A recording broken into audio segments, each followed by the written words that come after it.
नमस्कार दोस्तों, राम राम। ये जो पेपर है ना, राम राम, ये किसका पेपर है? ये है केबीएस का। ठीक है, केबीएस का पेपर है और जो 2023 में लगी थी ना, उसका पेपर है ये।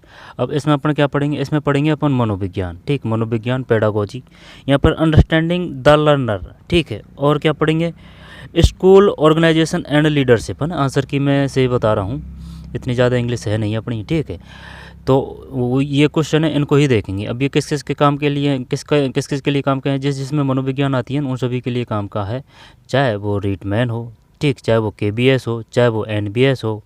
ठीक है, अब जैसे कि ईएमआरएस में ही आएगा ये ज़्यादातर, तो क्योंकि जो केबीएस एनबीएस है उनमें तो मनोविज्ञान, और ये जो हटा दी उनमें तो 20-20 क्वेश्चन है, मैथ के, रीजनिंग के, जीके के। ठीक है, वो है। अब ये जो ईएमआरएस के लिए है खासतौर से, जैसे टीजीटी है, पीजीटी है, या फिर पीआरटी है। ठीक है, जो प्री है ना उसके लिए। और जो केबीएस एनबीएस उनमें तो हटाई दी। अब के जो जो ये ईएमआरएस उसमें भी 1/3 है। मैन में तो 1/3 है, चाहे प्री हो चाहे मैन हो ईएमआरएस में। लेकिन जो केबीएस एनबीएस है ना, प्री में 1/3 नेगेटिव है, और जो मैन है उसमें 1/4 नेगेटिव है। ठीक, सिलेबस सेम सबका एक सा ही होता है, लेकिन 10-5 क्वेश्चन, 8-10 क्वेश्चन सबके लिए आ जाते हैं। जैसे कि चाहे वो फर्स्ट ग्रेड हो, सेकंड ग्रेड हो, ठीक है, रीट हो, है ना। 10-15 क्वेश्चन जो मनोविज्ञान पेडागोजी से संबंधित क्वेश्चन आते हैं ना, जिसमें भी ये क्वेश्चन आते हैं उन सभी के लिए काम का है। तो खासतौर से ईएमआरएस के लिए है, कहने का मतलब ये है। ठीक है, ये है बात। तो चलिए देख लेते हैं। केबीएस का पेपर है ये, क्योंकि जो पहले की जो भर्ती थी उसके हिसाब से है, तो वो जो पूछेगा ना वो एनसीईआरटी पे ही आधारित पूछेगा। चलिए शुरू करते हैं। अधिगम्य परिक्वता की क्या भूमिका है, बताइए, है ना। पहले खुद से करने की कोशिश करेंगे, सही जाए या गलत जाए उससे कोई दिक्कत नहीं है, लेकिन इसके बाद में आंसर देखेंगे और साथ के साथ करेक्ट करेंगे। ठीक है, अगर गलत जाएगा तो, और साथ के साथ याद करने की कोशिश करेंगे, जिससे कि क्वेश्चन गलत ना जाए और 1/3 से बच सकें। चलिए भाई, अधिगम्य परिक्वता की क्या भूमिका है? इससे अधिगम के लक्षण का निर्धारण होगा, इससे व्यवहार का अवधारण होता है, इससे स्मरण में आसानी होती है, इससे तत्परता अवधारित होती है। बताइए क्या करें इसमें। ये जो है 41वां क्वेश्चन है, ये 41वां क्वेश्चन है। बताइए क्या है, मैं आंसर देखता हूँ तब तक। 41 में बताइए क्या है 41 में। तो 41 में जैसे कि परिक्वता की क्या भूमिका है, इससे अधिगम के लक्ष्य का निर्धारण होता है। परिक्वता को इंग्लिश में क्या बोलते हैं? वाट रोल ए मैच्योर है ना, मैच्योर है ना, मैच्योर से समझ सकते हैं। अधिगम में परिक्वता की क्या भूमिका है? इससे अधिगम के लक्ष्य का निर्धारण होगा, इससे व्यवहार का अवधारण होगा, इसमें स्मरण में आसानी होगी, इससे तत्परता अवधारित होती है। इससे अधिगम के लक्ष्य का निर्धारण, परिक्वता कि भाई वो जैसे कि कितना एक्सपीरियंस है उसको, है ना, या फिर मैच्योर है वह। जैसे कि फला आदमी है, वो 10 आदमी है या फिर जो 100 आदमी होते हैं उनमें भी जाके वह मैच्योर हो जाता है। इससे व्यवहार का अवधारण होता है, इससे स्मरण में आसानी होती है, इससे तत्परता अवधारित होती है। ये हटा देते हैं, ये हटा देते हैं। इससे अधिगम के लक्ष्य का निर्धारण होता है, इससे व्यवहार का अवधारण होता है। क्या कर दें दो? इससे व्यवहार का अवधारण होता है। परिक्वता की क्या? अधिगम में, यानी कि लर्निंग में। इससे अधिगम के लक्ष्य का निर्धारण होगा। एक करें क्या? देखते हैं क्या है इसमें। 41 में 4 है, 4 है भाई साहब। ठीक है, इससे तत्परता अवधारित होती है। गलत होगा क्वेश्चन। अधिगम परिक्वता की क्या भूमिका है? इससे अधिगम के लक्ष्य का निर्धारण होगा। नहीं होगा ये, है ना, ये सब गलत है। होने को तो ये भी कुछ कुछ सही है, लेकिन सबसे बेस्ट आंसर ये है। अधिगम में परिक्वता की क्या भूमिका है? परिक्वता, इससे तत्परता अवधारित होती है। अवधारित परिक्वता मतलब मैच्योरेशन। निम्न में से क्या संज्ञानात्मक प्रक्रम है? संज्ञानात्मक, ठीक है, संज्ञानात्मक तो रुचि है, ध्यान है, मूल्य है, पेशी नियंत्रण है। बताइए संज्ञानात्मक को क्या बोलेंगे? डायग्नोस्टिक बोलेंगे क्या? डायग्नोस्टिक नहीं, कॉग्निटिव है, कॉग्निटिव है। निम्नलिखित में क्या संज्ञानात्मक प्रक्रम है? रुचि, है ना, ज्ञान की बात आ रही है तो रुचि है, ध्यान है, मूल्य है। प्रक्रम मतलब क्या है भाई? प्रक्रम मतलब क्या है? प्रक्रम मतलब which of the following is cognitive process. क्या ही करें इसमें? रुचि, संज्ञानात्मक रुचि, ध्यान, मूल्य हटा देते हैं। पेशी नियंत्रण, पेशी नियंत्रण को इंग्लिश में क्या बोलेंगे? मसल्स कंट्रोल, मसल है ना, मसल की बात है ये। तो ये तो बिल्कुल भूल जाए इसको तो ना। अब रही बात मूल्य को भी भूल जा। संज्ञानात्मक प्रक्रम क्या है? क्या रुचि है या ध्यान है? संज्ञानात्मक, संज्ञानात्मक यानी कि ज्ञान से संबंधित। तो ज्ञान से संबंधित तो चल ध्यान करते हैं। ये जो है कौन सा? 42वां, 42 में 2, ये तो सही गया भाई है ना, ध्यान है, ध्यान। बंदे ने क्या किया है? बंदे ने एक किया है। वो कोई नई क्वेश्चन, वो कोई दिक्कत नहीं है, लेकिन वो खुद से करना ज़रूरी है, खुद से प्रैक्टिस करना ज़रूरी है, खुद को याद करना ज़रूरी है। अगर आप जैसे पढ़ के लिख लेंगे और डायरेक्ट ऐसे निकल जाएंगे तो वो लंबा नहीं टिकेगा और आप सही तरीके से क्वेश्चनों को नहीं कर पाएंगे। आई बात समझ में? पहले खुद से करने की कोशिश कीजिए, फिर उसका बाद में आंसर देखिए वो, और ये सबसे बेस्ट आंसर है, ये बेस्ट तरीका है ये। ठीक है, पढ़ के और आंसर देखने में वो कोई मतलब नहीं, उससे कोई तेल नहीं निकलेगा, खेले का मतलब ये है। बालक द्वारा आत्मनियंत्रण का विकास निम्नलिखित में से किस के अंतर्गत आता है? बालक द्वारा आत्मनियंत्रण, बालक द्वारा आत्मनियंत्रण का विकास निम्नलिखित में से किसके अंतर्गत आता है? आत्मनियंत्रण, आत्मनियंत्रण मतलब development of self control of child fail under. बताइए भाई क्या करें इसमें? आत्मनियंत्रण किसके अंतर्गत है? सामाजिक नहीं, सामाजिक नहीं, बात आत्मनियंत्रण शारीरिक, शारीरिक तो नहीं, संज्ञानात्मक, सामाजिक, संवेगात्मक। आत्मनियंत्रण सेल्फ कंट्रोल की बात है ना, तो शारीरिक तो आएगा नहीं, संज्ञानात्मक आएगा, संज्ञानात्मक आएगा। हाँ, सामाजिक, संवेगा, तो ये सामाजिक आ गया ना इसमें। तो बात आत्म की कर रहा है तो 3 करते हैं।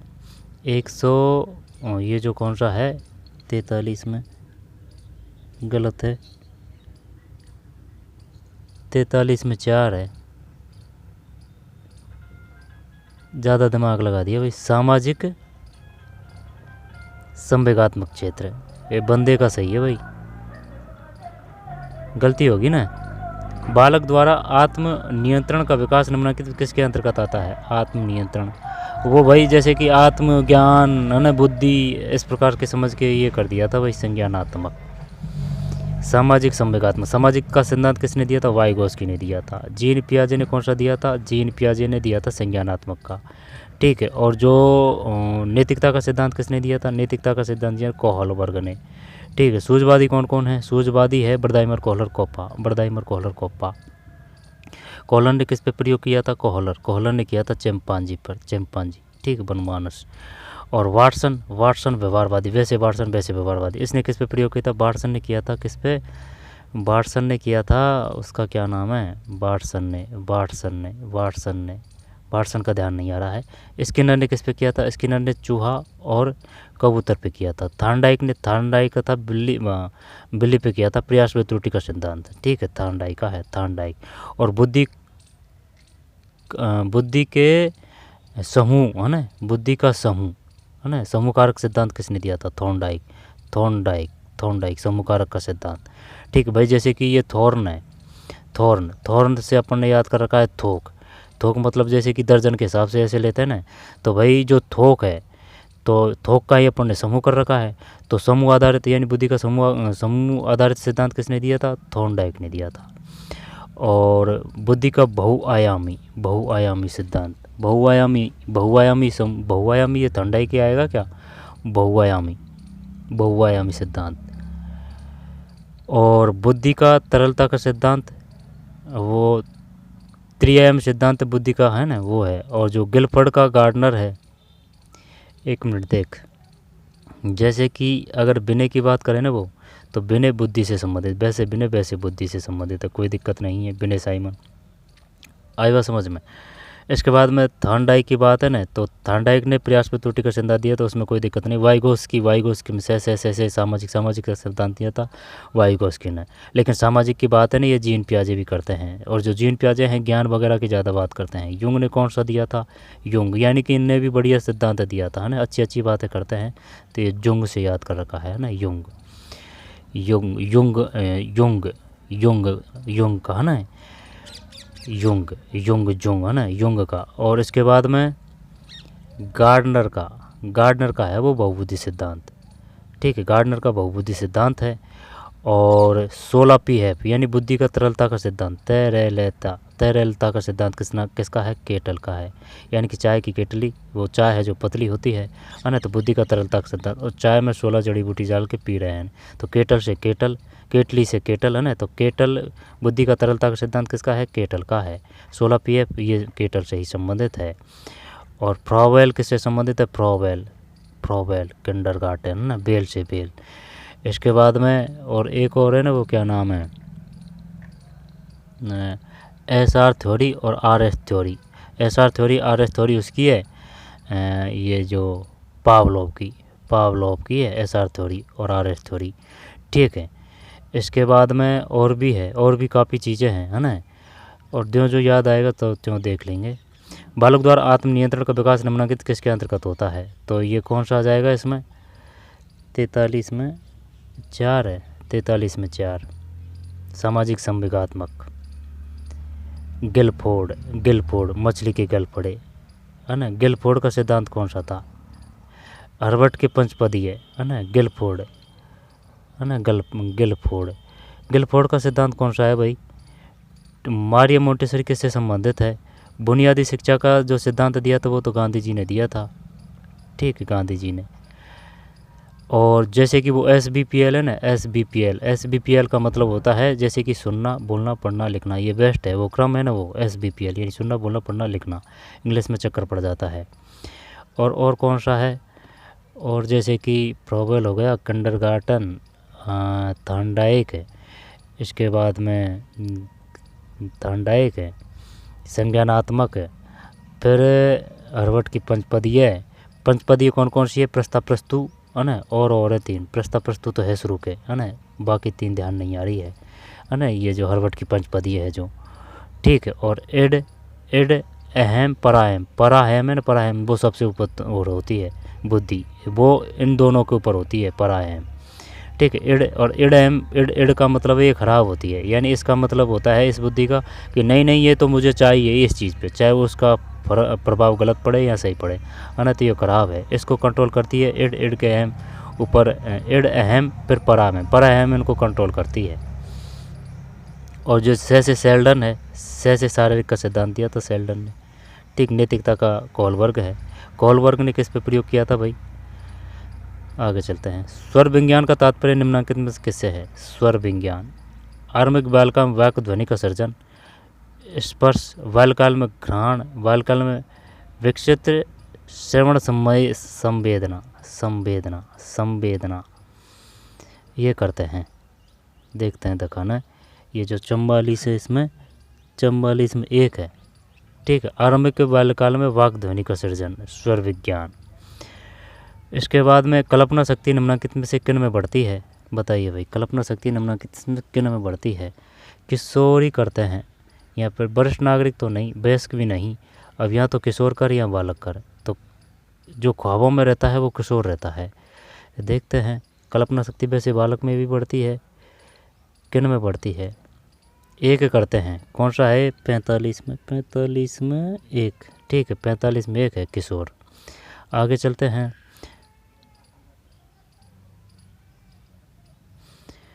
चलते हैं, अध्यापक के रूप में आप कक्षा में किशोर बालक की समस्याओं के निवारण के लिए क्या करने का सुझाव? अब है ना, ये जो क्वेश्चन है ना, ये लगते तो हैं कि भाई ये नॉर्मल है, लेकिन है ना, इनका जो ये जो ऑप्शन होते हैं ना, इनमें ज़रा सा ही अंतर होता है। आई बात समझ में? तो है तो ये क्वेश्चन इतने ज़्यादा तगड़े नहीं है, लेकिन ये जो ऑप्शन है ना, ये तगड़े हैं, है ना, तो ये गुमराह कर देते हैं। ठीक है। अगर सही और सटीक तरीके से आपने अभ्यास नहीं किया ना, तो वो बड़ी बात है। तो इसी वजह से ओल्ड क्वेश्चन पेपरों को कर रहे हैं। अगर ये कर लिया तो क्या है कि जो पीढ़ी आएगी ना ये MRS की, उसमें भाई साहब 50 या 60 क्वेश्चन है, 50 क्वेश्चन आएंगे, 10 तो NEP के हैं, और NEP सब में आएगी। ठीक है। और इसके भी 5-10 क्वेश्चन सब एग्ज़ाम में आते हैं। तो प्री के लिए ज़रूरी है, क्योंकि 1/3 है, 1/3 नहीं होती तो पड़ जाती पार। अध्यापक के रूप में कक्षा में किशोर बालक की समस्याओं के निवारण के लिए क्या करने का, और इनका सिलेबस सेम ही है, चाहे वो KBS हो, NBS हो, EMRS हो, DSSP हो, है ना, एक ही बात है। छठी से लेकर 12वीं तक की किताबें पढ़ लें, हर एक पोस्ट के PRT के लिए छठी से लेकर 8वीं तक की किताबें। ठीक है। और जो TGT है उसके लिए 9वीं 10वीं की किताबें घोट के पी जाएँ, और जो 11वीं 12वीं है ना, वो PGT के लिए घोट के पी जाएँ। ओल्ड क्वेश्चन पेपर निकालें, ज़्यादा नहीं, 22 से लेके और अब तक की जितनी भी भर्ती है ना, उनका पेपर निकाल लें अपने सब्जेक्ट और सिलेबस के अकॉर्डिंग। अध्यापक के रूप में आप कक्षा में किशोर बालक की समस्याओं के निवारण के लिए क्या करने का सुझाव देंगे? अध्यापक के रूप में आप कक्षा में किशोर बालक की समस्याओं के निवारण के लिए, है ना, किशोर के लिए क्या करने का सुझाव देंगे कक्षा में? उनकी बातों को सक्रिय रूप से सुनना, बिल्कुल नहीं। नैतिक पर्यवेक्षण, जवाबदेही निर्धारित करना। तो किशोर है तो इनको जवाबदेही तो नहीं कर सकते, क्योंकि उनका मूड ख़राब हो जाता है तो हो ही जाता है भाई। तो उन्हें डांट नहीं सकते, क्योंकि वो ज़्यादा रोज़ खा के और उस काम को दुगनी गति से करेंगे। ठीक है, दिमाग ख़राब हो जाएगा यहाँ भी, डांट दिया तो उनका। नैतिक पर्यवेक्षण है एक तो, और उसकी बात को सक्रिय सुनना। ये ए और 3 को देखते हैं। ए और 3 का मतलब है active listening to the name, moral policing. जब ये सुनना ही सक्रिय नहीं है, नैतिक पर्यवेक्षण ये बेस्ट रहेगा। अब ये देखते हैं दिखाना। समस्याओं के निवारण के लिए तो यही करते हैं, 3 करते हैं, जो है 46 में। गलत हो गया ना, 46 में 1 है। अब ये बंदे ने भी 46 किया है, ये 3 है इसमें। जब इसमें आंसर 1 है, इसमें आंसर 1 है, गलत गया भाई। ये किया था अपन ने, ये बंदे ने भी ये किया है, अपना सही दिमाग लगाया है इसने, तो इस प्रकार से गलती होगी। अध्यापक के रूप में कक्षा में किशोर बालक की समस्याओं के निवारण के लिए क्या करने का सुझाव देंगे? उनकी बात को सक्रिय रूप से सुनना। जब ये इस वजह से नहीं किया ना कि भाई सुनना ही काफ़ी नहीं है ना, मेन बात तो ये है कि भाई किसी की बात को सुनना ही, सक्रिय रूप से सुनना ही वो ज़रूरी नहीं है ना, उसका नैतिक पर्यवेक्षण भी होना चाहिए, तो इस वजह से किया था। ये गलत गया, 1 है इसमें। किशोरावस्था में निम्नलिखित में कौन सा रसायन सक्रिय रहता है? हार्मोन्स कर देते हैं इसमें, तो कोई दिक्कत नहीं है। 47 में हार्मोन्स ही है। फिर बालक को शिक्षित करने में स्कूल की क्या भूमिका है? परीक्षाएं आयोजित करना और समय पर परीक्षा परिणाम की घोषणा। स्कूल की क्या भूमिका है? परीक्षा आयोजित करना, समय पर परीक्षा परिणाम, तो यही काफ़ी नहीं है। सभी विषयों का उत्तम अध्यापन, तो ये ठीक है। बालक का रूपांतरण, बालकों के अनुशासन को बढ़ावा देना। बालक को शिक्षित करने में स्कूल की क्या भूमिका है? सभी विषयों का उत्तम अध्यापन, ये बेस्ट है। परीक्षा आयोजित करना और समय पर परीक्षा परिणाम की घोषणा, ये 2 करते हैं दिखाना। अगर ये मान लेता है तो 48 में मार दिया भाई, 48 में 3 है। बालक का रूपांतरण का मतलब क्या है? Transformation of the child. अच्छा, ट्रांसफॉर्मेशन ऑफ द चाइल्ड, ये ले डूबेंगे भाई ये क्वेश्चन। बालक को शिक्षित करने में स्कूल की क्या भूमिका है? परीक्षाएं आयोजित करना और समय पर परीक्षा परिणाम की घोषणा, ये होने को तो सभी सही है, लेकिन इस क्वेश्चन के हिसाब से ये बेस्ट है। बालक का रूपांतरण, सभी विषयों को उत्तम अध्यापन। हाँ, जब ये इसमें आ जाएंगे सब, ठीक। बालकों में अनुशासन बढ़ावा देना, विषयों को उत्तम अध्यापन होना, परीक्षा आयोजित करना और समय पर परीक्षा परिणाम की घोषणा, तो 1 है। 48 में 48 में 3 है। किशोरावस्था के बारे में जागरूकता उत्पन्न करने के लिए सभी विद्यालयों में शुरू किए गए कार्यक्रम का क्या नाम है? किशोरावस्था के बारे में जागरूकता उत्पन्न करने के लिए सभी विद्यालयों में शुरू किए गए कार्यक्रम का क्या नाम है? अब ये फैक्चुअल है ये चीज़, अब ये पता है तभी कर सकते हैं, उनको तो आप समझ पे भी कर सकते थे। तो प्रौढ़ शिक्षा का ये तो नहीं आएगा, है ना। किशोर शिक्षा परियोजना, किशोर शिक्षा नीति, तो ये तो हटा दिया ना। प्रौढ़ शिक्षा कार्यक्रम ये तो बड़ों के लिए है। किशोरावस्था के बारे में जागरूकता उत्पन्न करने के लिए सभी विद्यालयों में शुरू किए गए कार्यक्रम का क्या नाम है? किशोर शिक्षा परियोजना, किशोर शिक्षा नीति, किशोरावस्था। यार ये तो आएगा नहीं भाई, प्रौढ़ तो। अब जागृति की बात है और विद्यालयों की बात है, तो किशोर शिक्षा नीति, किशोर शिक्षा परियोजना, किशोर शिक्षा कार्यक्रम, किशोरावस्था है ना, किशोरावस्था, ये किशोरावस्था ही करते हैं, किशोरावस्था। ये सही से लग रहा है। 49 में 1, ठीक है, तो सही है किशोरावस्था शिक्षा कार्यक्रम, क्योंकि देख ये सिर्फ किशोर है, इसमें सिर्फ किशोर है, ये प्रौढ़ है। अब ये किशोरावस्था, तो ये किशोरावस्था पूरा नाम देख के किया था भैया। बहुत से विद्यालयों को किशोर अपराध से निपटने के लिए क्यों संघर्ष करना पड़ रहा है? बहुत से विद्यालयों को किशोर अपराध से निपटने के लिए क्यों संघर्ष करना पड़ रहा है? किशोर अपराध से निपटने के लिए क्यों संघर्ष करना पड़ रहा है?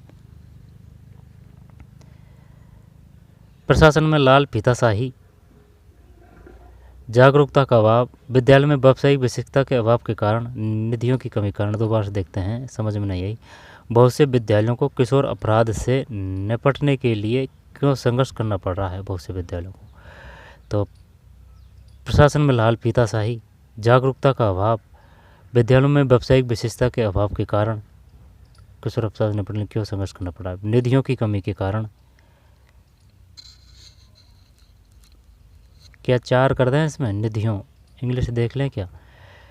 रेड टिबिज्म एंड एडमिनिस्ट्रेशन, फिर जागरूकता का अभाव, लीक एंड अवेयरनेस, फिर विद्यालयों में वास्तविक विशेषता के अभाव के कारण, due to lack a professional experience in the school, due to lack of fund, निधियों की कमी, ड्यू टू लैक। अपराध से निपटने के लिए क्यों संघर्ष करना पड़ रहा है? यही करते हैं, ठीक है, यही करते हैं। दिखाना 50 में 3 सही है भैया ना, ये तो सही गया। विद्यालयों में व्यावसायिक विशेषज्ञता के अभाव के कारण, क्योंकि अगर वो अपराध कर रहे हैं ना तो उनको आपने कोई स्किल दे दिया ना तो भाई उनको सोचने का टाइम ही नहीं मिलेगा अपराध करने के लिए, ठीक है। और भाई क्योंकि वो धंधा सीखेंगे या फिर जो कोई भी स्किल है वो सीखेंगे तो उनसे पैसा भी आएगा, पैसा आएगा तो उससे काफ़ी हेल्प मिलेगी, है ना। तो ये है।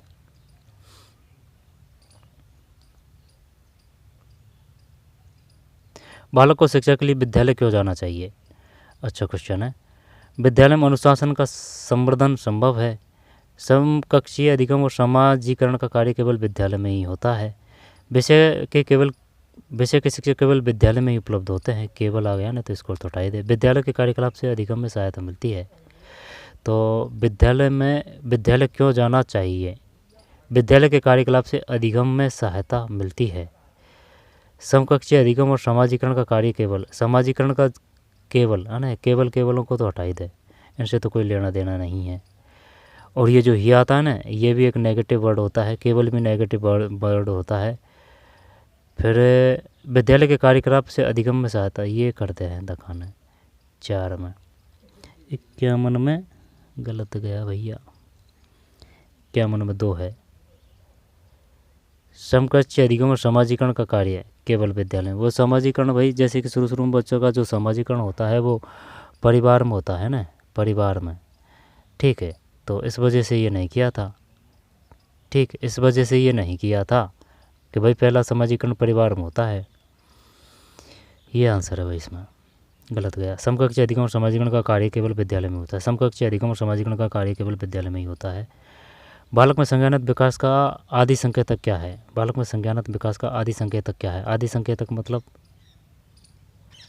संकेतक मतलब व्हाट इज अर्ली सिंग of cognitive development in child? Cognitive बालक में संज्ञानात्मक विकास का कॉग्निटिव है ना, डेवलपमेंट इन चाइल्ड, अर्ली सिंग संकेतक क्या है? पेशीय नियंत्रण प्राप्त करने की क्षमता। नहीं, पेशीय तो नहीं आएगी। क्यों वाले प्रश्नों के उत्तर देना। अधिकांश क्यों। परिवार में अहंकार का प्रदर्शन करना, ये भी बिल्कुल नहीं है। अब या तो 2 कर या 3 कर। संवेगों को महसूस करने की क्षमता। संज्ञानात्मक विकास का आदि संकेतक क्या है? अधिकांश क्यों वाले प्रश्नों के उत्तर देना, ये 2 करते हैं। 52 में गलत है। 52 में 3 है। 52 में सही है भाई। ये ज्ञान की बात आ जाएगी, ये इमोशनल की बात आ जाएगी। क्यों वाले प्रश्नों का उत्तर देना, ठीक। 3 है। अधिकांश क्यों वाले प्रश्नों का उत्तर देना, अधिकांश क्यों वाले प्रश्नों का उत्तर देना, ये नहीं आएगा। सही है, ये नहीं आएगा भाई। संज्ञानात्मक नहीं आएगा ना। अगर जैसे कि ज्ञान को भी अगर पकड़ते ना तो इसको कर देते, लेकिन अपन इमोशनल पे गए, कोई ना। 3 था इसमें। बालक की सामाजिक जागरूकता निम्न किसके अंतर्गत आती है? सामाजिक जागरूकता निम्न किसके अंतर्गत आती है? सामाजिक संवेगात्मक अधिगम, यही करते हैं सामाजिक जागरूकता। संवेगात्मक अधिगम, संज्ञानात्मक तो बोलता, सामाजिक अधिगम संवेगात्मक अधिगम, सामाजिक की बात कर रहा है तो सामाजिक ही करते हैं, है ना, और जगह फंसा रहा है ये, चल एक ही करते हैं। 53 गलत है, 53 में 2 है, 53 में 2।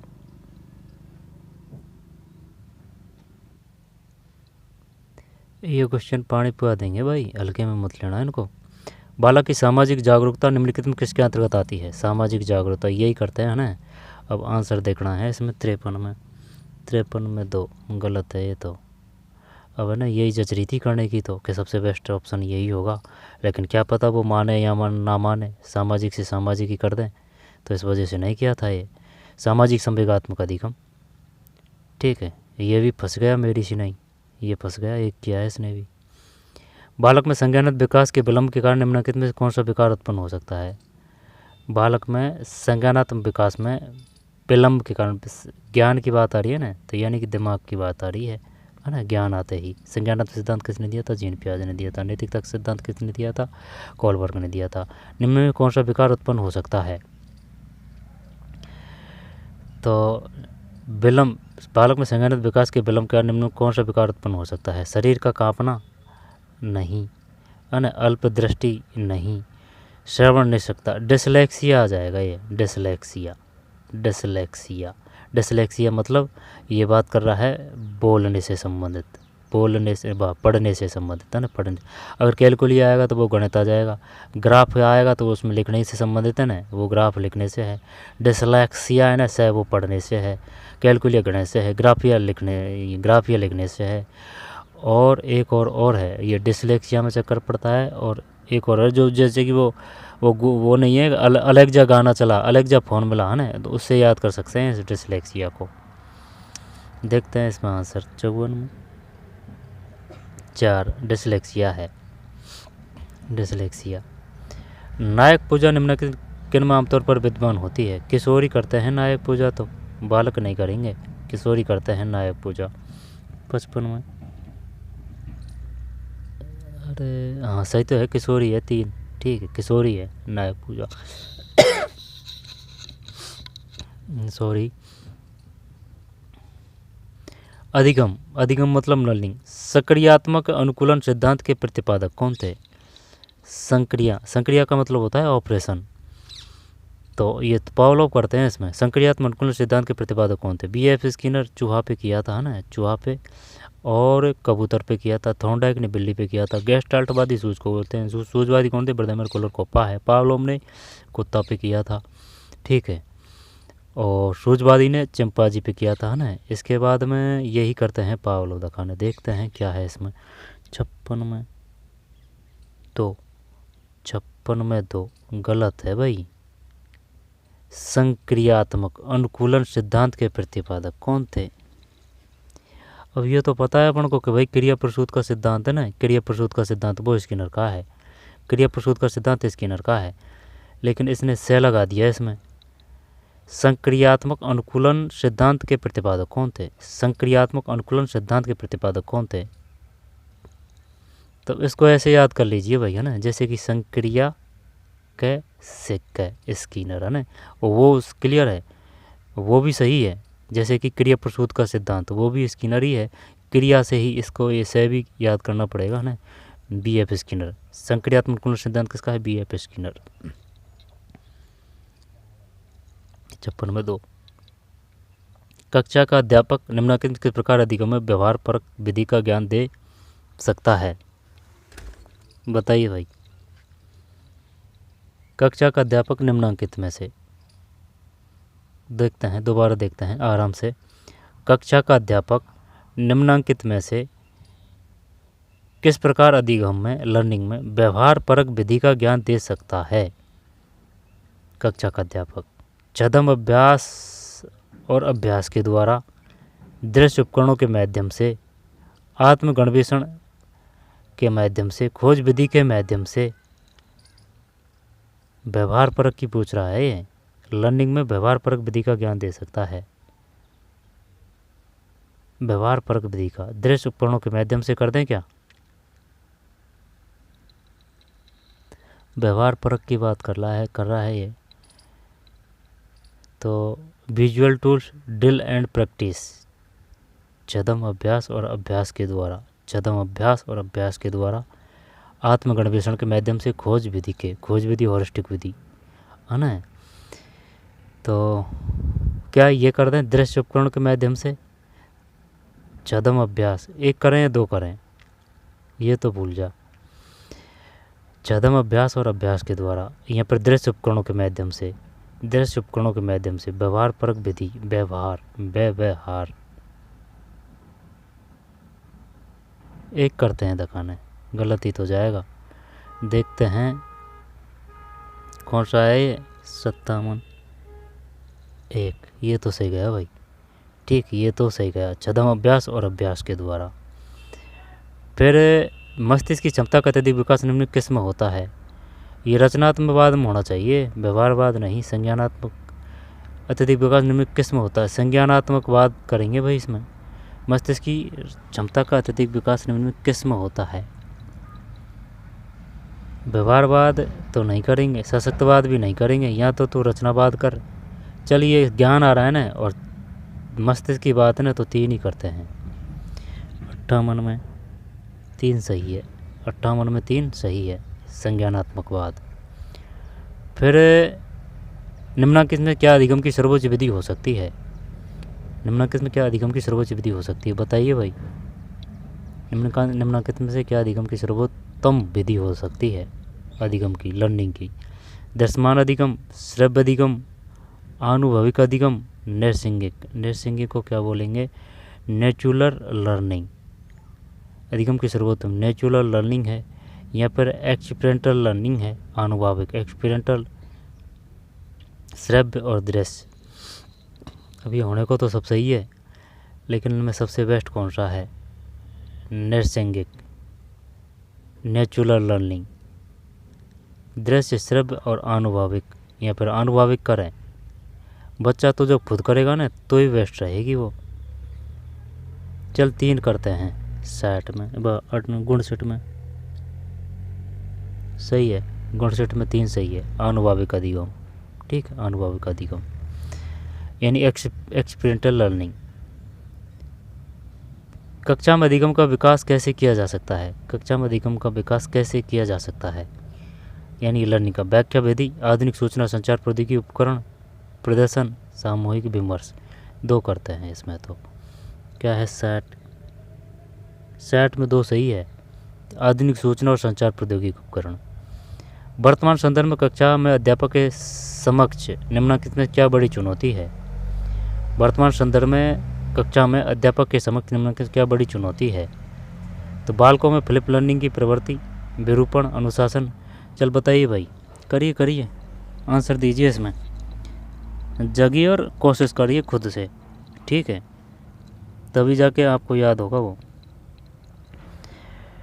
तो वर्तमान संदर्भ में कक्षा में अध्यापक के समक्ष निम्नलिखित में क्या बड़ी चुनौती है? बालकों में फ्लिप लर्निंग की प्रवृत्ति, फ्लिप का मतलब क्या है, फ्लिप लर्निंग ऑफ चाइल्ड। फिर विरूपण का मतलब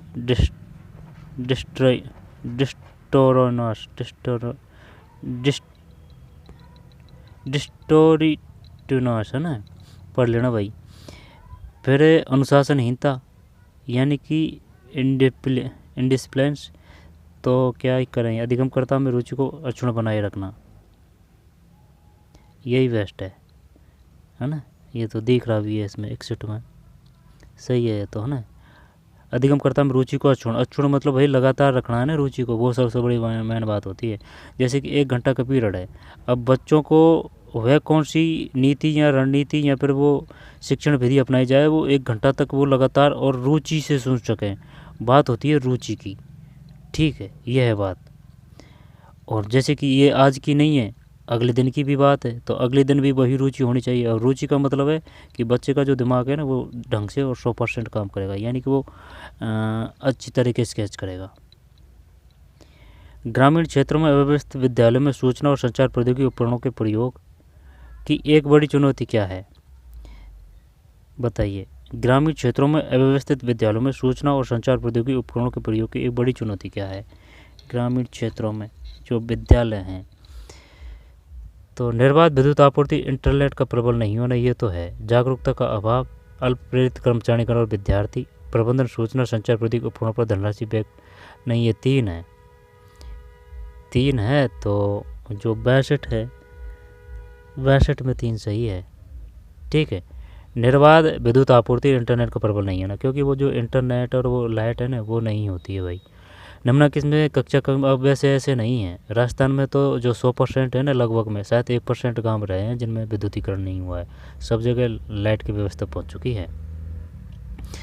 निम्नलिखित में से क्या कक्षा में श्रव्य अनुदेशात्मक सामग्री का उदाहरण है? निम्नलिखित में से क्या कक्षा में श्रव्य अनुदेशात्मक सामग्री का उदाहरण है? बताइए भाई, क्या करें?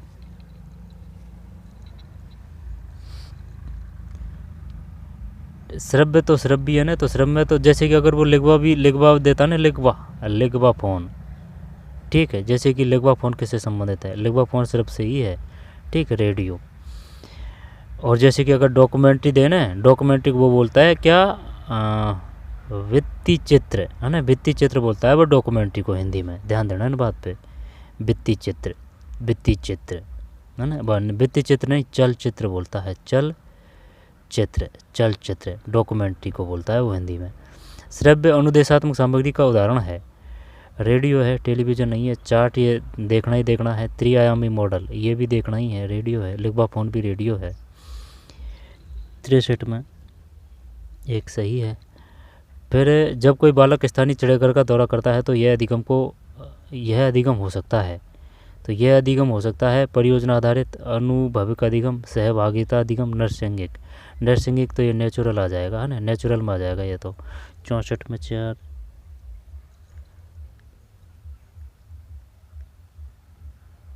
गलत गया यार।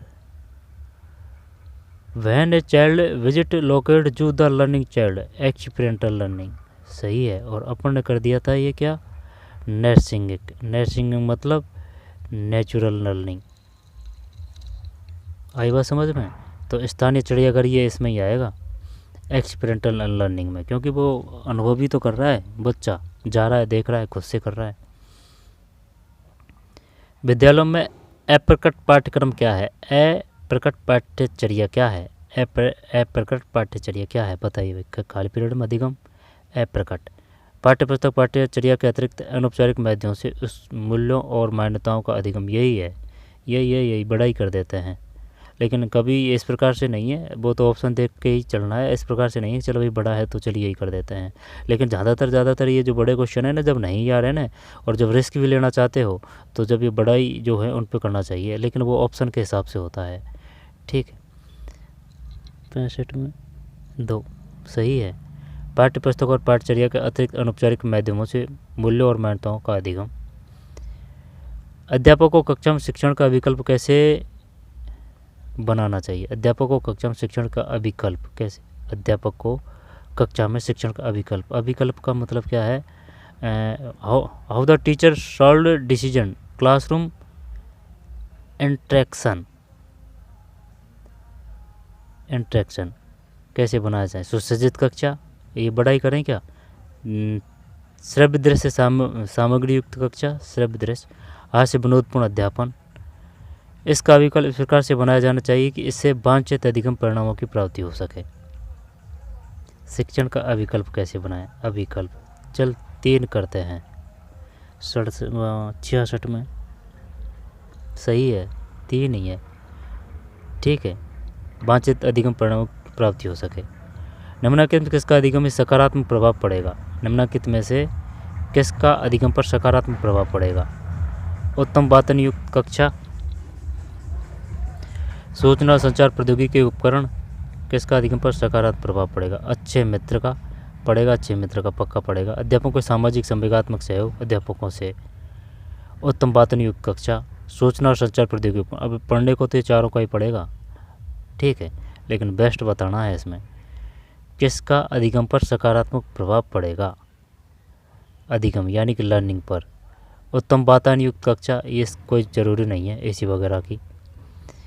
वातावरण युक्त का मतलब यही तो है, वेंटिलेटेड क्लासरूम, तो ये तो नहीं है। सूचना और संचार प्रौद्योगिकी उपकरण, ये भी साइड में कर देते हैं। अच्छे मित्र, अध्यापकों से सामाजिक संवेगात्मक सहयोग,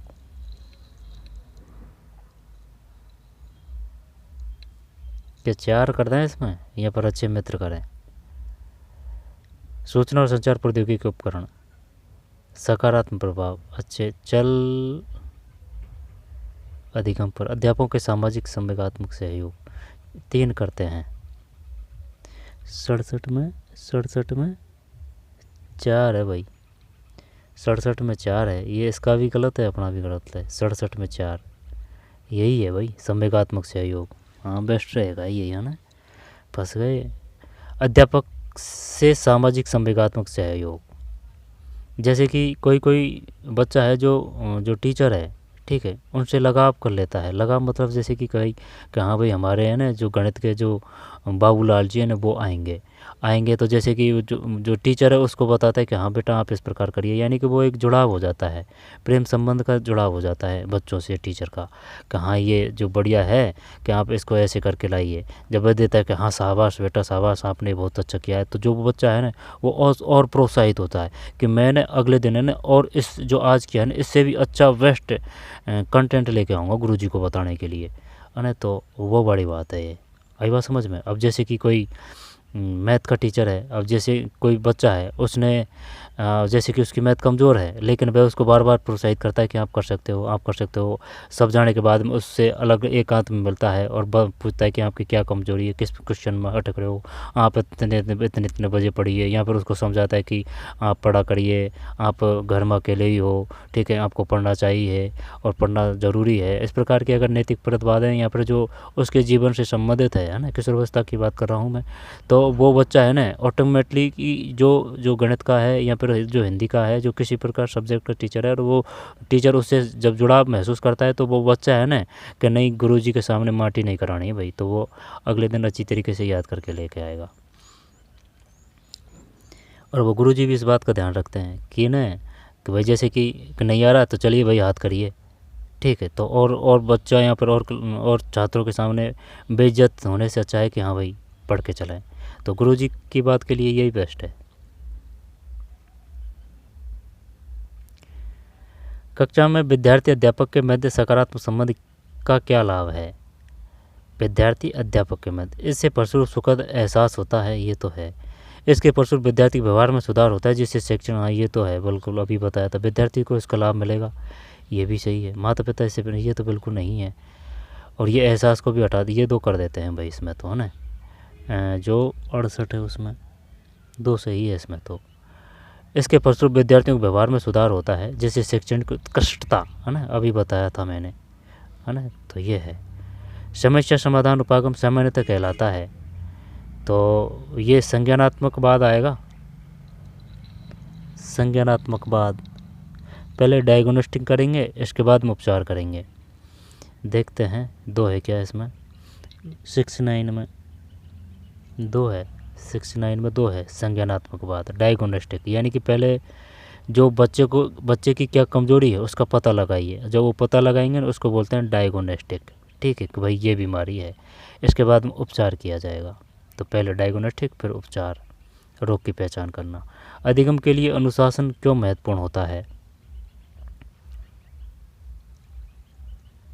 अधिगम के लिए अनुशासन, इससे संबंध को बढ़ावा मिलता है, इससे ईमानदारी को बढ़ावा मिलता है, अनुशासन से एकाग्रता समय निष्ठा का संवर्धन होता है, ये बेस्ट है। इससे परस्पर अधिगम यही करते हैं। कौन सा है? 70 में 3 सही है, ठीक है। अनुशासन से एकाग्रता और समय निष्ठा का संवर्धन होता है। HD ये पहले भी आ चुका है, रीट वगैरह में भी आ चुका है। HD से क्या अभिप्रेरित है ना, फॉर्म पूछ रहा है। तो HD ये एक रोग है शायद, attention deficit hyper disability active disorder करते हैं। Attention deficit high disorder, attention deficit hyper activities, ये 2 करें क्या इसमें? देखते हैं 71 2 है, 71 में 2 है, ये ऐसे कर दिया भाई, ये डिसऑर्डर आ रहा था, डिसऑर्डर इसमें है और में नहीं है। और ये एक्टिविटीज़ भी है। तो attention deficit hyper activity disorder भी देख लेते हैं। ये फुल फॉर्म है इसकी, attention deficit hyper activity disorder, attention deficit hyper deficit, ADHD ADHD ADHD ADHD की फुल फॉर्म क्या है? Attention deficit hyper activity disorder. Dyspraxia है ना, तो चक्कर पड़ेगा तो डिसलेक्सिया में पड़ेगा है ना, डिसलेक्सिया में से आएगा डिसलेक्सिया है ना, वो पढ़ने से संबंधित है, ग्राफ या लिखने से संबंधित। कैलकुलिया में गणित आ रहा है तो वो गणित से है। जब एक तो डिस्प्रेक्सिया और डिसलेक्सिया वो पढ़ने से है, डिसलेक्सिया। तो डिस्प्रेक्सिया पेशीय संचलन में कठिनाई, संख्याओं की पहचान करने में अक्षमता, तो दृष्टि वैकल्प इसको हटा देते हैं। पेशीय संचलन में कठिनाई इसको हटा दिया। वाक में कठिनाई बोलने की बात कर रहा है, डिस्प्रेक्सिया संख्याओं की पहचान करने में अक्षमता। अब क्या करें इसमें? डिसलेक्सिया तो बोलने से है ना, तो डिसलेक्सिया तो बोलने से है तो ये तो आएगा नहीं। दृश्य वैकल्प संख्या की पहचान करने में अक्षमता, यहाँ पर ये पेज 4 करते हैं। 72 में फंसा दिया भाई इसने, 75 में 2 है, 72 में 2। डिस्प्रेक्सिया से क्या अभिप्रेत है? अच्छा पेशी है क्या ये डिस्प्रेक्सिया?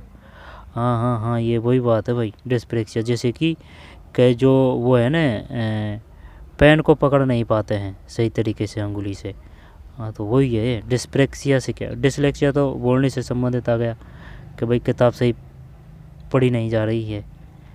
और ये पेशी है यानी कि जो पेन है ना उसके माध्यम से लिखा नहीं जा रहा है। समझ में आ रही है बात सब चीज़, लेकिन वो लिखा नहीं जा रहा है क्योंकि वो अंगुली सही संचालन नहीं हो रहा है, पेशी संचालन कठिनाई।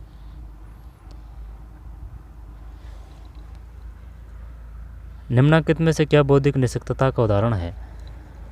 बताइए भाई, निम्नलिखित में से क्या बौद्धिक निष्क्रियता का उदाहरण है? निष्क्रियता का उदाहरण है सशक्त निष्क्रियता, ऑटिज्म, श्रवण निष्क्रियता। बौद्धिक निष्क्रियता की बात कर रहे हैं, दिमाग की। ऑटिज्म करते हैं ना, ऑटिज्म करते हैं, ऑटिज्म करते हैं 73 में।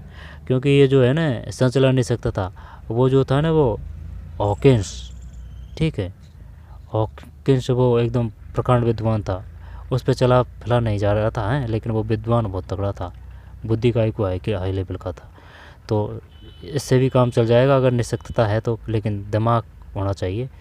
तो इसका आ जाएगा, ये ऑटिज्म को बोलते हैं है ना। 73 में दिव्यांगजन, 73 में 2, 73 में ऑटिज्म, ठीक है, ऑटिज्म। मानसिक स्वास्थ्य के संदर्भ में माइक्रोसिपोली, ये पहले भी आ चुका है, माइक्रो यानी छोटा, तो लघु से रहे ये। फिर 74 में 1 है, 74 में 1 है। फिर निम्नलिखित में क्या बालक में मानसिक रुग्णता का आदि संकेतक हो सकता है? क्या बालक में मानसिक रुग्णता का आदि संकेतक हो सकता है? तो निम्नलिखित में क्या बालक में मानसिक रुग्णता का आदि संकेतक हो सकता है? क्या करें भाई इसमें? निम्नलिखित में क्या बालक में मानसिक रुग्णता का आदि मतलब इंग्लिश देखें इसकी है ना। Which one of the following could be an early sign mental illness among children? इनमें क्या बालक में मानसिक रुग्णता का आदि संकेतक हो सकता है? तो कम अंक ग्रेड, ध्यान में कमी, निष्क्रिय अधिगम, कम उपस्थिति, इसको हटा देते हैं। मानसिक रुग्णता, कम अंक ग्रेड, निष्क्रिय अधिगम, ध्यान में कमी, मानसिक रुग्णता का आदि संकेतक हो सकता है। ध्यान में कमी करें या फिर निष्क्रिय अधिगम करें? निष्क्रिय अधिगम मतलब पैसिव लर्निंग, अटेंशन डिफेक्टिव। 3 करते हैं, 75 में 3 सही है, 75 में 3, ध्यान में कमी है, ध्यान में कमी। फिर गंभीर मानसिक विमोचन की स्थिति बुद्धि लब्धि का परास क्या है? अपन आते हैं किसमें? 90 से 110, ठीक है, 90 से 110 में आते हैं औसत, ठीक है। और जो गोल्ड गिफ्टेड होते हैं ना वो आते हैं, IQ लेवल हाई होता है उनका, वो 140 से ऊपर होते हैं शायद, ठीक है। औसत 90 से 110 है। गंभीर मानसिक विबंधन की स्थिति में बुद्धि लब्धि का परास होता है। जब गंभीर मानसिक विबंधन की स्थिति में, तो जैसे कि 20-30 करें, जड़ किस में आएंगे, मंद किस में आएंगे, है ना, मूड किस में आएंगे, ये सब पता होना चाहिए भाई। गंभीर मानसिक विबंधन की स्थिति में बुद्धि लब्धि का परास क्या है? गंभीर मानसिक, गंभीर गंभीर गंभीर गंभीर पता नहीं है भाई। नेगेटिव है, छोड़ने में फायदा है। क्षेत्र में 2 है, क्षेत्र में 2 है, 20 से 35 ही है, ठीक है। गंभीर गंभीर। यदि शरीर का कोई अंग नष्ट हो जाता है तो यह कहलाता है निशक्तता, इम्पेयरमेंट, विकार, नष्ट हो जाता है, दिव्यांगता, डिसेबिलिटी। सही है। यदि शरीर का कोई अंग नष्ट हो जाता है तो यह कहलाता है निशक्तता। यदि शरीर का कोई अंग नष्ट हो जाता है, दिव्यांगता, डिसेबिलिटी, यहाँ पर विकलांगता। दिव्यांगता और विकलांगता, इनमें क्या वो है भाई? दिव्यांगता और विकलांगता।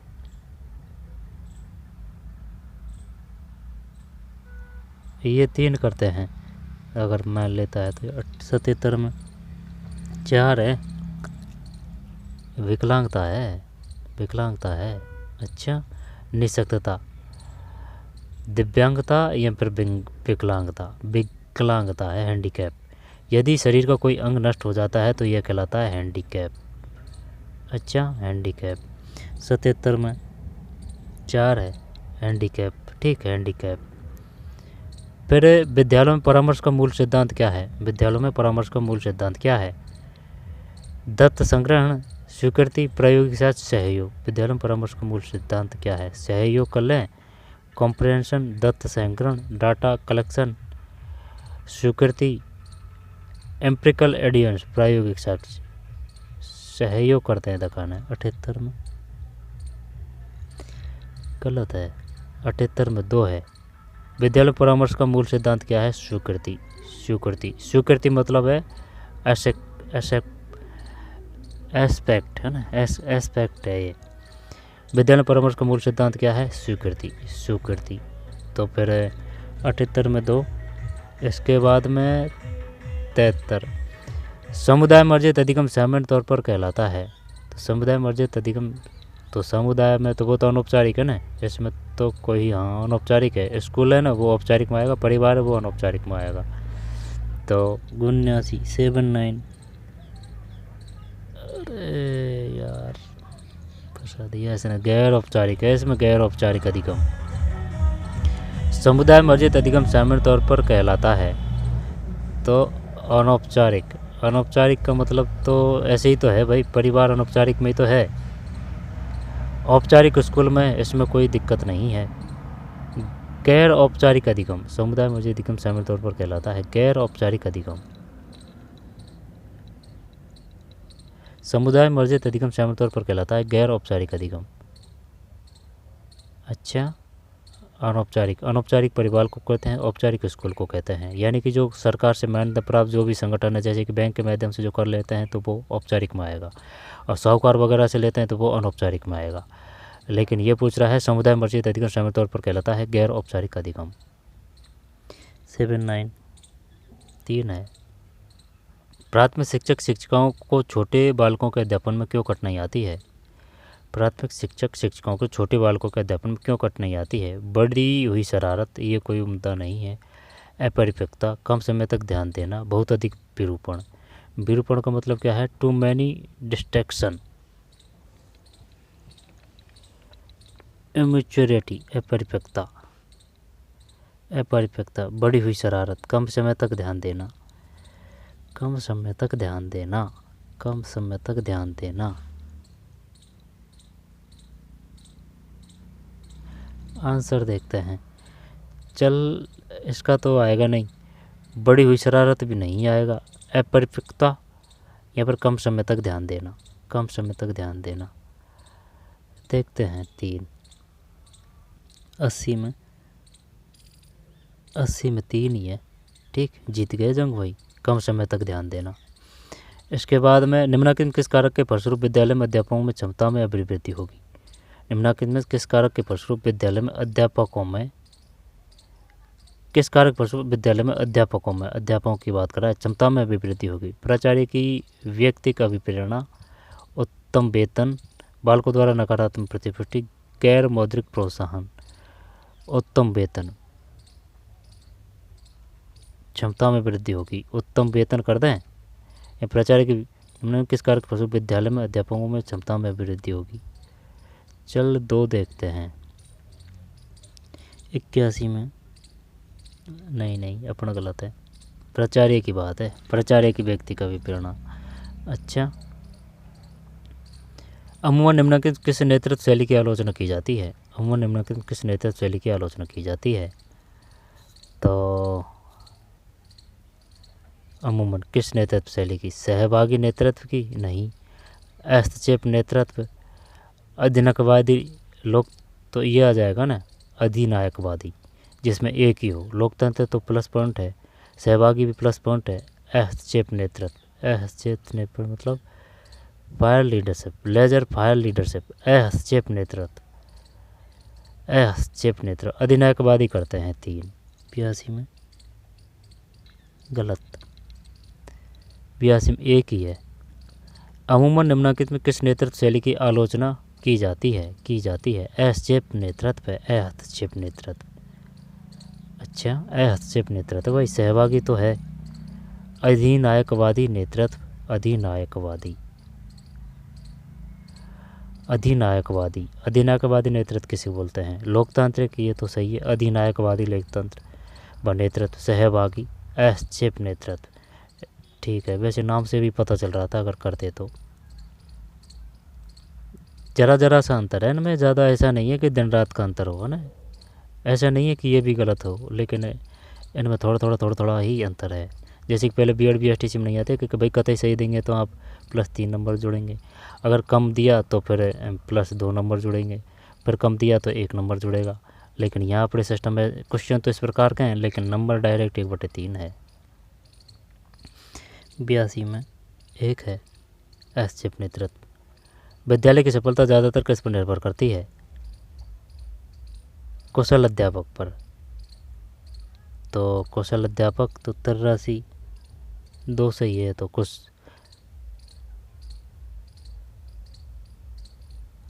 83 में 2 गलत। विद्यालय की सफलता ज़्यादातर किस पर निर्भर करती है। गत्यात्मक और जीवंत नेतृत्व, गत्यात्मक और जीवंत नेतृत्व मतलब dynamic and A vibrant leadership तो है। विद्यालय विकास योजना की क्या भूमिका है। विद्यालय विकास योजना की क्या भूमिका है। विद्यालय विकास योजना की क्या भूमिका है। विकास योजना की क्या भूमिका है।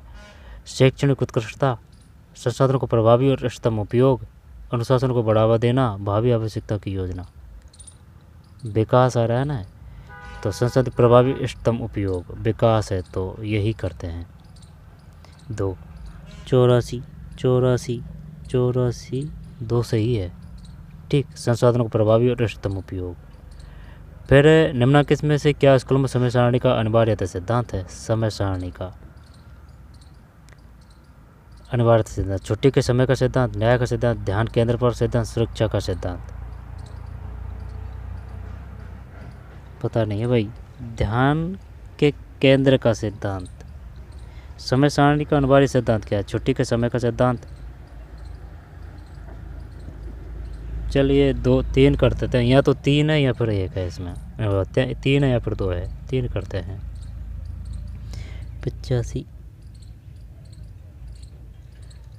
में 2 है। ठीक, न्याय का सिद्धांत है। निम्न में क्या स्कूलों में समय सारणी का अनिवार्य सिद्धांत है। न्याय का सिद्धांत है। निम्न किसमें अभिभावक शिक्षक संघ PTA की निर्णायक भूमिका होती है। PTA की निर्णायक भूमिका होती है। निधियां जुटाना, विद्यालय का सर्वांगीण विकास, अभिभावक शिक्षक संघ PTA। सामुदायिक कार्यक्रम का आयोजन, बालक का विकास, विद्यालय का सर्वांगीण। अभिभावक शिक्षक संघ की बात है ना, तो सामुदायिक कार्यक्रमों का आयोजन, बालक का विकास। समझ में नहीं आ रही है बात। किसमें अभिभावक शिक्षक संघ, अभिभावक का निर्णायक भूमिका होती है। सामुदायिक कार्यक्रमों का आयोजन, विद्यालय का सर्वांगीण विकास, ये तो प्रिंसिपल करेगा ना। बालक का विकास, सामुदायिक कार्यक्रम का पता नहीं भाई। 86 2 है, 86 में 2। विद्यालय का सर्वांगीण विकास गलत गया भाई अपना, तो इस बंदे का सही है। निम्नलिखित में से किस में अभिभावक शिक्षक संघ पीटीए की निर्णायक भूमिका होती है? विद्यालय का सर्वांगीण विकास, सामुदायिक कार्यक्रमों का आयोजन, निधियाँ जुटाना, बालक का विकास। 2 है इसमें। फिर निम्नलिखित में से किसके फलस्वरूप कक्षा में अधिगम में वृद्धि होती है?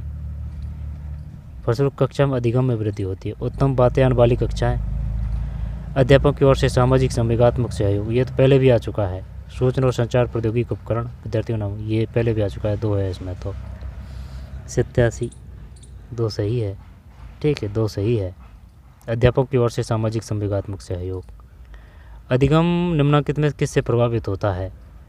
आनुवंशिक वातावरण, यही करेंगे इसमें। गृह परिवार, अध्यापक का व्यक्तित्व। अधिगम अधिगम अधिगम अधिगम अधिगम किससे प्रभावित होता है?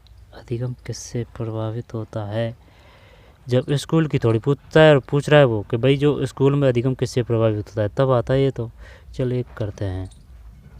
88 में 1 है, 88 में 1। आनुवंशिक और वातावरण, आनुवंशिकी और वातावरण। निम्नलिखित में से किसके फलस्वरूप कक्षा में अधिगम में वृद्धि होगी? निम्नलिखित किसके फलस्वरूप कक्षा में अधिगम में वृद्धि होगी? प्रभावी व्याख्यान, अध्यापक की उत्तम लिखावट, चार्ट मॉडल, आधुनिक सूचना संचार प्रौद्योगिकी, यही करते हैं 4। 89 4 सही है। ठीक, आधुनिक सूचना संचार प्रौद्योगिकी उपकरण। समुदाय किस प्रकार के अधिगम को बढ़ावा दे सकता है? समुदाय किस प्रकार के अधिगम को बढ़ावा दे सकता है? लोक व्याख्यान के माध्यम से, विद्यार्थी द्वारा किए जाने वाले सामुदायिक सर्वेक्षण के माध्यम से, माता पिता के माध्यम से, अध्यापक, यही करते हैं। समुदाय, विद्यार्थी द्वारा किए जाने वाले सामुदायिक सर्वेक्षण के माध्यम से, लोक व्याख्यान के माध्यम से। 2 करते हैं। 90 में है ना, 2 है। ठीक है, विद्यार्थियों द्वारा किए जाने वाले सामुदायिक सर्वेक्षण के माध्यम से। फिर स्कूली शिक्षा में राष्ट्रीय पाठ्यचर्या रूपरेखा 2005 की प्रमुख सिफारिश क्या है? तो शिक्षण प्रशिक्षण है, शिक्षा का व्यवसायीकरण, लचीली परीक्षा प्रणाली, कौशल विकास। 3 करते हैं। 91 में 3 सही है। स्कूली शिक्षा में राष्ट्रीय पाठ्यचर्या रूपरेखा 2005 की प्रमुख सिफारिश क्या है? लचीली परीक्षा प्रणाली, लचीली परीक्षा प्रणाली। राष्ट्रीय पाठ्यचर्या रूपरेखा 2005 के अनुसार कक्षा में अध्यापक होता है, कक्षा में अध्यापक होता है, कक्षा में अध्यापक होता है नेता, सुविधा प्रदाता, अभिप्रेरक, मार्गदर्शक और दार्शनिक। अभिप्रेरक, अभिप्रेरक का मतलब क्या होता है? मोटिवेटर। ये गलत होगा क्वेश्चन गारंटी से, है ना। देख, नेता तो नहीं आएगा, ठीक है, नेता तो अलग चीज़ होगी। सुविधा प्रदाता सही रहेगा, सुविधा प्रदाता। अभिप्रेरक, मार्गदर्शक और दार्शनिक, तो अभिप्रेरक भी चल 4 कर दें क्या इसमें? सुविधा प्रदाता, मार्गदर्शक और दार्शनिक, मार्गदर्शक और दार्शनिक, मार्गदर्शक और दार्शनिक। अभिप्रेरक, अभिप्रेरक, मोटिवेटर, मोटिवेटर, कक्षा में अध्यापक होता है। चल 2 करते हैं। सुविधा प्रदाता, 92 2 है सुविधा प्रदाता। ठीक है, सुविधा प्रदाता, ये कहीं ना कहीं आ चुका है क्वेश्चन। बुनियादी शिक्षा का ये गांधी जी ने दिया था। बुनियादी शिक्षा मूलभूत कला का उद्देश्य है। मातृभाषा है ना, चक्कर में मत पड़ जाना, मातृभाषा की बात कर रहे हैं बुनियादी में। 93 में तो ठीक, बुनियादी शिल्प। ठीक है, बुनियादी, यार बुनियादी शिक्षा का उद्देश्य है 93 तो मतलब बुनियादी शिक्षा का उद्देश्य बुनियादी शिल्प है।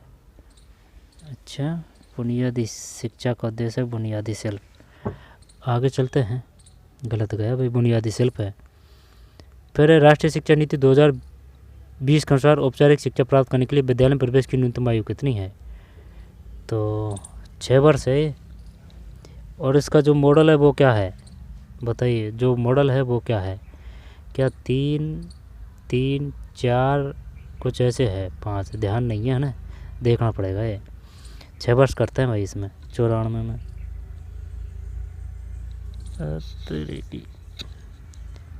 3 वर्ष है। जब ये ऐसे है 3 वर्ष में लेगा, फिर LKG फर्स्ट 2, 3 है ना, वो 6 तक लगेगी।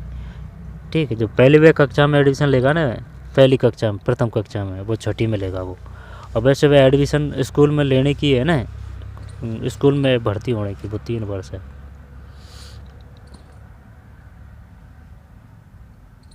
3 वर्ष है, 3 वर्ष, 3 वर्ष। 94 में 4 है, 3 वर्ष। और ये आ गया ना, राष्ट्रीय शिक्षा नीति 2020 में विद्यालयों में रूपांतरित शिक्षा का प्रतिरूप है। जब जैसे कि पहली 3 साल में उसने एडमिशन ले लिया है ना, जब तीसरी, चौथी, 5वीं, 6ठी, 7वीं, 8वीं, जब 5, 8वीं के बाद में 9वीं, 10वीं, 11वीं, 3, 5, 3, 3, 10 तो आएगा नहीं है ना, 6 आएगा नहीं। जब 5, 3, 3, 4, 5, 3, 3, 4, 5, 3, 3, 4, यानी कि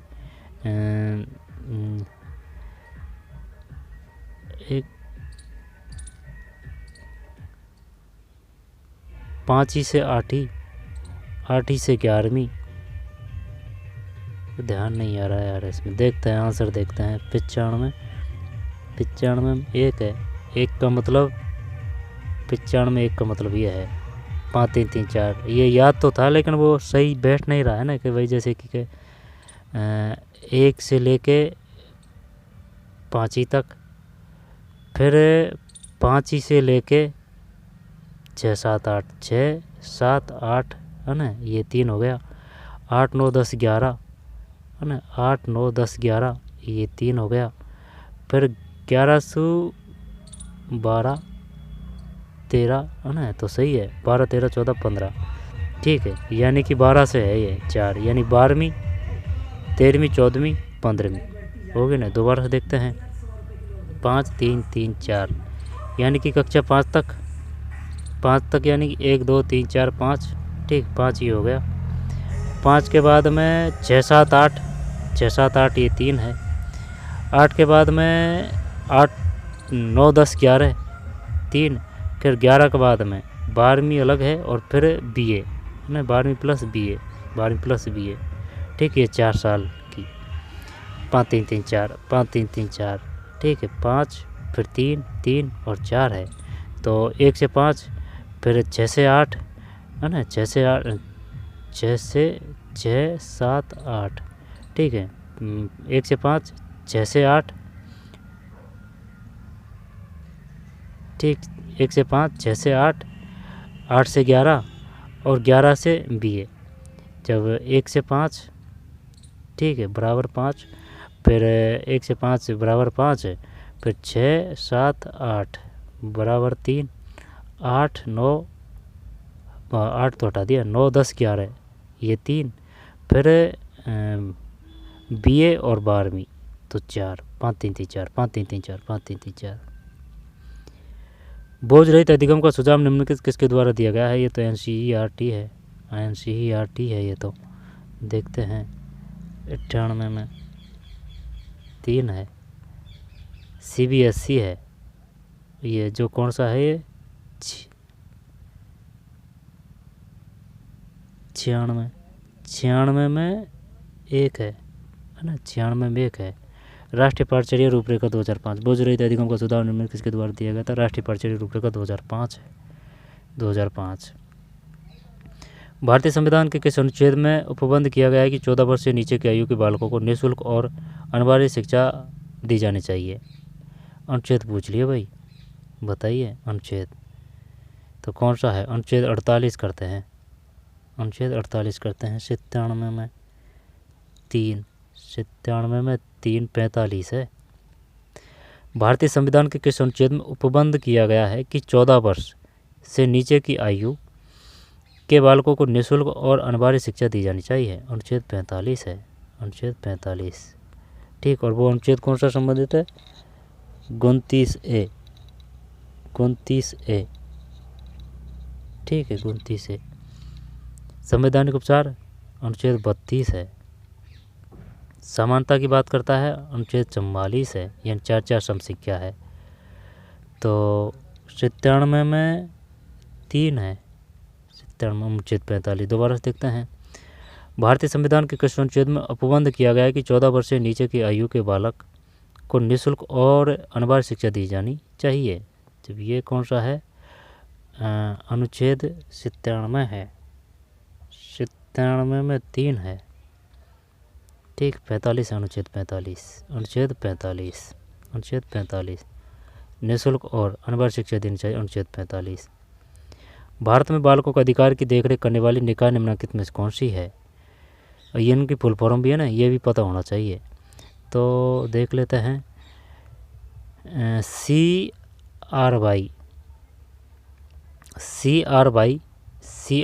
child right and you, child right and you, CRY। बाल कल्याण विभाग, भारत सरकार, department of child welfare, government of India. NCPCR, राष्ट्रीय बाल अधिकार संरक्षण आयोग, NCPCR, national commission to protection of child right. CHF, child help foundation. Bharat में बालकों के अधिकार की देख रेख करने वाली निकाय निम्नलिखित में से कौन सी है? तो CRY है, चाइल्ड राइट एंड यू।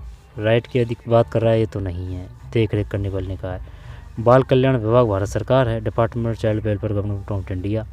राष्ट्रीय बाल अधिकार संरक्षण आयोग, NC3 है, NCPCR। और चाइल्ड हेल्प फाउंडेशन, CHF। ये ना फुल फॉर्म भी पूछेगा वो। आंसर देख लेते हैं पहले, इसमें क्या है? 98 में 3 है। ठीक है, सही है, ये है। बताइए CRI की फुल फॉर्म क्या है? Child right and you. और फिर बाल कल्याण विभाग, भारत सरकार, DCBG है ना। और NCPCR की क्या है? National commission for protection of child right, national commission for protection of child right, national commission to protection of child right, NCPCR। CHF, child help foundation. 3 है भाई। दक्षता आधारित अधिगम से आपका क्या तात्पर्य है? दक्षता आधारित अधिगम, दक्षता आधारित अधिगम। What do you mean by competency based learning? competency based learning। तो भाषा में प्रवीणता, ये तो नहीं आएगा। संप्रेषण प्रवीणता, प्रत्येक विषय में किसी विशेष यदि अभिक्षमता प्रवीणता प्राप्त करना, ये 3 दक्षता आधारित अधिगम। 99 में 3 है। ठीक, प्रत्येक विषय में किसी विशेष अभिक्षमता प्रवीणता प्राप्त करना। फिर शिक्षाविदों के अनुसार गैर औपचारिक अधिगम है, शिक्षाविदों के अनुसार गैर औपचारिक अधिगम है। शिक्षाविदों के अनुसार गैर औपचारिक अधिगम है, शिक्षाविदों के अनुसार गैर औपचारिक अधिगम है। विद्यालय विशिष्ट कार्यकलाप समयबद्ध, शिक्षाविदों का गैर औपचारिक है ना। शिक्षाविदों के अनुसार समयबद्ध कार्यकलाप, जीवन पर्यंत कार्यकलाप, पूर्व नियोजित कार्यकलाप। शिक्षाविदों के अनुसार गैर औपचारिक। समाज किस में आता है? अनौपचारिक में ही आता है। लेकिन है ना, ध्यान देना भाई, ये अनौपचारिक नहीं है, यहाँ पे न्याय सिर्फ औपचारिक और एक गैर है। तो विद्यालय विशिष्ट कार्यकलाप, विद्यालय विशिष्ट कार्यकलाप, समयबद्ध कार्यकलाप, समयबद्ध कार्यकलाप, समयबद्ध कार्यकलाप, समयबद्ध कार्यकलाप।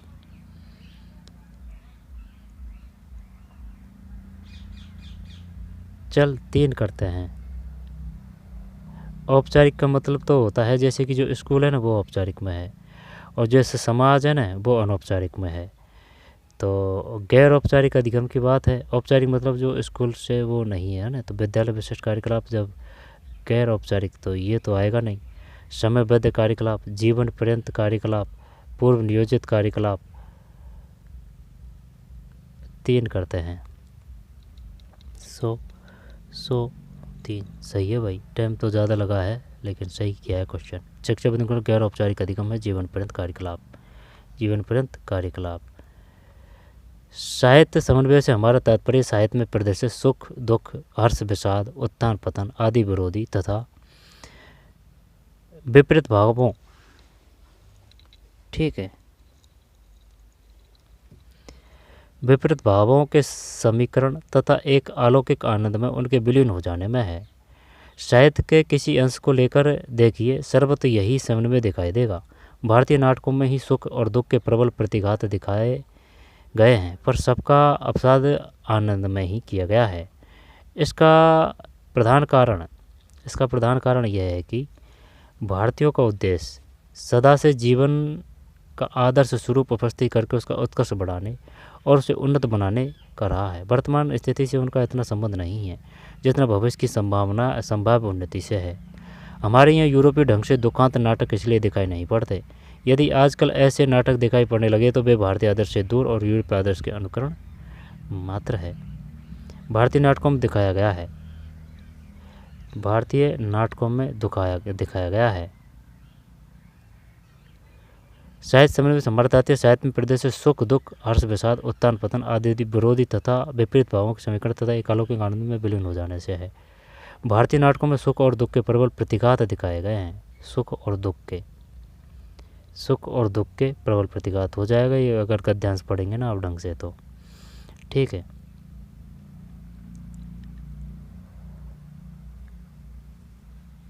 रात शब्द का क्वेश्चन बता देता हूँ आपको, ना क्वेश्चन आंसर बता देता हूँ। जैसे कि ये जो 101 है ना, तो 101 में है, 101 में 4 है, ठीक है, 101 में 4 है। फिर 102 है उसमें 4 है। फिर जो 103 है, 102 क्वेश्चन क्या है, भारतीयों का सदा से ध्येय रहा है।